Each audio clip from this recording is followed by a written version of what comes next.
What's up, you guys? It's Lexi DIY and welcome back to my channel. We're hopping straight into it today with our primary bedroom makeover. Now this is going to be one of a few parts. You can see it's pretty dark in here. The green carpet, the walls are actually sort of like a pinky tone. You can't really tell because there's no overhead lighting in this room, so the lighting was really bad. I started by just taking off the doors. And of course, the best way to transform any room, especially on a budget, is with a can of paint. So like I did in basically every other room in my house, I am going in with the color Polar Bear on the walls. It's a really cool toned bright white, and since even though I'm going to be adding an overhead light in here, I still want it to be as bright as humanly possible. So I always start with my edger tool, which is really easy to get in around like baseboards and stuff. But I also do have my trim brush because the ceilings are a little uneven. It's like an older home, so I had to kind of get in the cracks where my edge tool couldn't get in. And I just do this before I start rolling to make sure that we're going to get an even coat once we do. So grabbed my roller and my little extension arm, and we put on the first coat. Now, I don't really know why, but the wall was drinking this paint. It did the same thing in my office, so I'm just not sure that these walls had a lot of primer or paint on maybe after they did the drywall. Also, I totally promise I'm not talking to myself. Per usual, when I'm painting, I was live streaming on TikTok, so yeah. Now, while I'm rolling this on, I want you guys to notice the windows.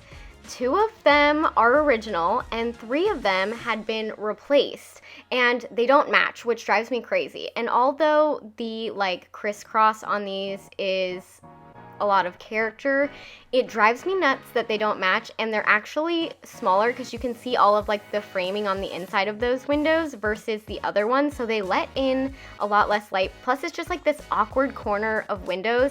I did want to relocate one of the original windows, but it was going to be $8,000 while we had like the stucco open, and that just unfortunately was not in the budget. So it's going to be interesting designing around this corner window situation, but don't worry, we're going to get it done. Also, Dustin is reading me comments on TikTok Live, so I promise he's not just like sitting there. But even if he was, that would be okay, because normally I don't let him touch anything that needs to be aesthetically pleasing. I don't know.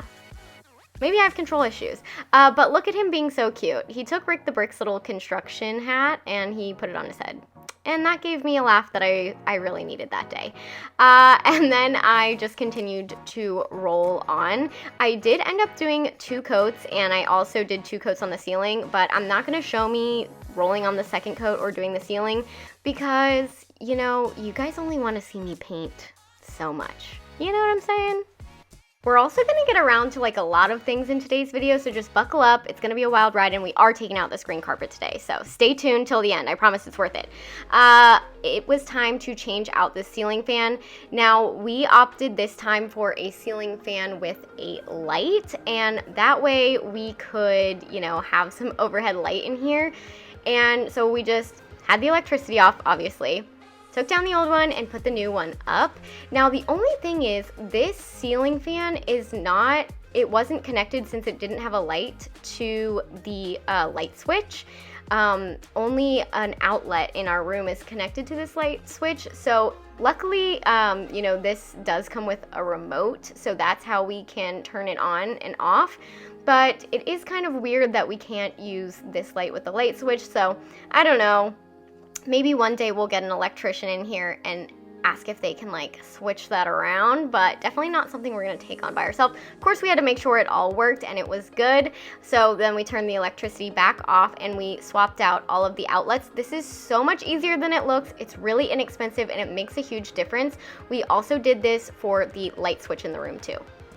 Now on to taking out the last of the crusty dusty green carpet that was left in this house. So I have a very easy way to pull out carpet. It's actually so much easier than you would think it is, and it only usually takes me around like maybe 30 to 45 minutes to do a small room like this. So I'm just pulling the carpet back, cutting it into smaller sections with my utility blade, rolling it up and taping it off with some painter's tape or duct tape, and this just makes it a lot easier to carry and then also to dispose of. The trash people are a lot more likely to take your rolls of carpet if you have them in smaller pieces and not just like one large roll of the room. And you'll notice I'm also just doing the same thing for the underlayment. So I highly recommend doing it this way, and definitely wear your mask because it does get quite crusty and dusty under there, and you want to make sure you're not like breathing all of that in, because dust is really going everywhere. And usually I vacuum first, just to like help. Also didn't want to pull all of the carpet through the house to take it out to the trash, so I simply chucked it through the window in our bedroom because work smarter, not harder. And then once I had it all out there, Dustin went ahead and took it to the curb for me.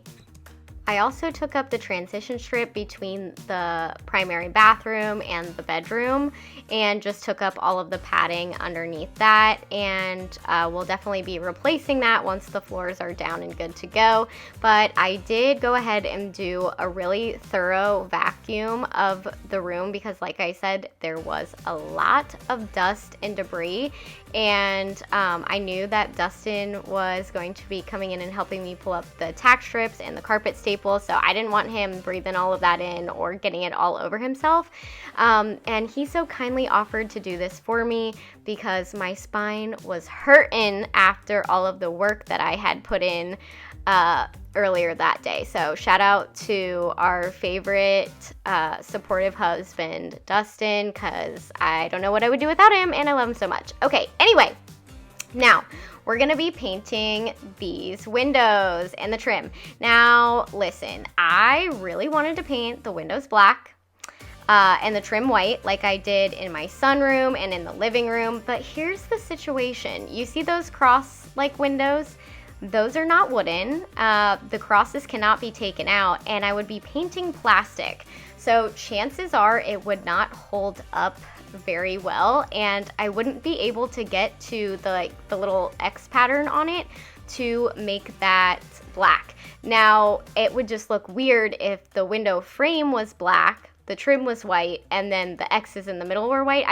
I wasn't feeling it. I wasn't vibing with that. So unfortunately, these windows are going to be staying white. Now, I'm not gonna lie, I'm considering trying to see how much it would cost to swap out these 3 windows for windows that look like the original ones, because I just like them so much better. I know a lot of people like these windows, and I think I wouldn't mind it if they all were like that, but I can just tell such a huge difference with the amount of light that comes in, because the glass on these isn't quite as long. Anyway, I did like 3 or 4 coats on the trim, and I also did the baseboards. I did do 1 coat before I put the floors in, unlike in my office where I did it all after, but then I was just like so anxious to put the floors in, so yes, I only did do 1 coat, and don't worry, we're gonna go back and do more, but I just wanted to put the floors in, so I was ready to do it. It is what it is. But I'm using the color Frost by Bear, and I'm using a high gloss, and I did end up doing around 3 or 4 coats. I'm also doing the door frames, and I'm gonna be painting the doors as well, and probably adding trim like I did in my last house. But I'm thinking about painting my doors in my house green, and I think that it'll just be like it's not a neutral color, but I feel like green is as close to a neutral color as you can get with still adding a pop of color, because it's kind of just like nature and outside. So I don't know, in my last house I did black doors and I loved them, but I kind of want to do something different here, and I feel like green with black hardware will look so good. So let me know what you guys think below. I'm curious to hear your guys' opinions on the green doors that are hopefully to come. But I didn't go all the way in the closet yet, also because that is going to be a whole separate video. We have to completely tear out all of the shelving and stuff in there, it's just like not put together well. So stay on the lookout for that video because you guys, it's gonna be good. That's where we're leaving off today, but make sure you guys don't miss next week's video where we put in the new floors.